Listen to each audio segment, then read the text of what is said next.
l'Algérie met en place ses premières mesures contre la France. Les autorités algériennes ont annoncé l'interdiction formelle de l'aide au développement de la France dans le pays. Les autorités algériennes ont décidé d'interdire toute aide française aux écoles privées algériennes, a appris TSA Info de sources informées. La décision survient dans un contexte de fortes tensions politiques entre les deux pays. Selon les sources de TSA Info, les autorités ont demandé aux écoles privées de ne plus accepter l'aide française, même si cette dernière reste dérisoire. Une décision prise dans un contexte de grave crise entre les deux pays et au moment où en France, plusieurs voix notamment de l'extrême droite et la droite ainsi que du gouvernement réclament la suspension de l'aide française au développement en Algérie. En septembre dernier, Sarah Nafo, eurodéputée du parti Reconquête de l'extrême droite d'Éric Zemmour, a dit que la France octroie 800 millions d'euros par an en forme d'aide à l'Algérie. Un chiffre qui a été démenti par plusieurs sources officielles françaises. L'Algérie a même porté plainte contre Sarah Nafo,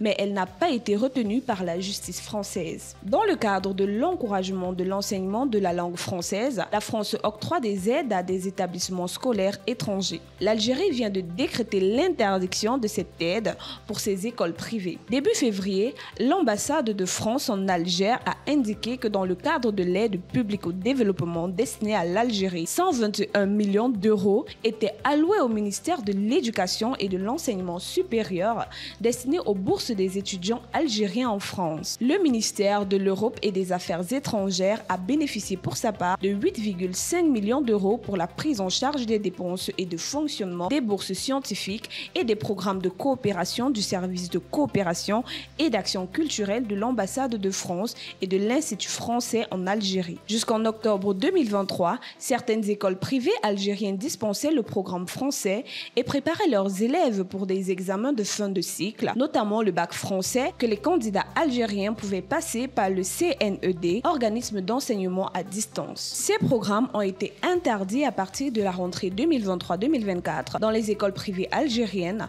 sommées de s'en tenir strictement au programme national arrêté par le ministère de l'Éducation nationale et dispensé dans les établissements publics. La mesure visait à mettre en conformité les écoles privées avec les lois algériennes, avait expliqué le ministre de la Communication de l'époque, Mohamed Lagab. Il s'agit de programmes étrangers enseignés dans des écoles algériennes. Est-il possible d'enseigner le programme algérien dans des écoles à l'étranger sans passer par des accords?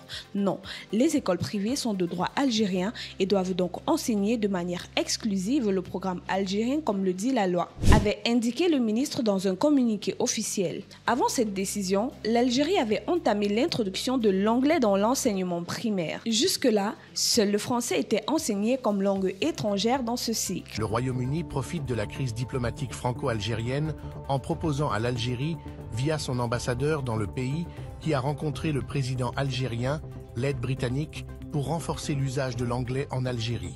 Le Royaume-Uni a proposé son aide pour accompagner l'Algérie dans l'introduction de l'anglais dans son système éducatif. Cette initiative fait partie d'une série de programmes éducatifs visant à renforcer la maîtrise de l'anglais parmi les jeunes générations algériennes. Le soutien britannique inclut des formations pour les enseignants, des ressources pédagogiques adaptées et la création de partenariats universitaires pour offrir aux étudiants algériens des opportunités accrues à l'international. Cela reflète de l'engagement du Royaume-Uni à jouer un rôle majeur dans l'éducation du pays et à renforcer les relations diplomatiques et économiques avec l'Algérie. Cette orientation marque une rupture nette avec la domination historique française, autrefois perçue comme la langue d'influence en Algérie, héritée de la colonisation. En s'engageant dans cette transition, l'Algérie mise sur l'anglais pour préparer ses jeunes à un avenir globalisé tout en diversifiant ses partenariats internationaux. L'anglais, en tant que langue de communication mondiale, est désormais vu comme un atout clé pour l'intégration de l'Algérie dans un réseau international plus large. Pour plus de contenu sur l'actualité africaine, suivez-nous sur le réseau social africain Diba World et sur toutes nos autres plateformes. Tous les liens sont disponibles dans la bio.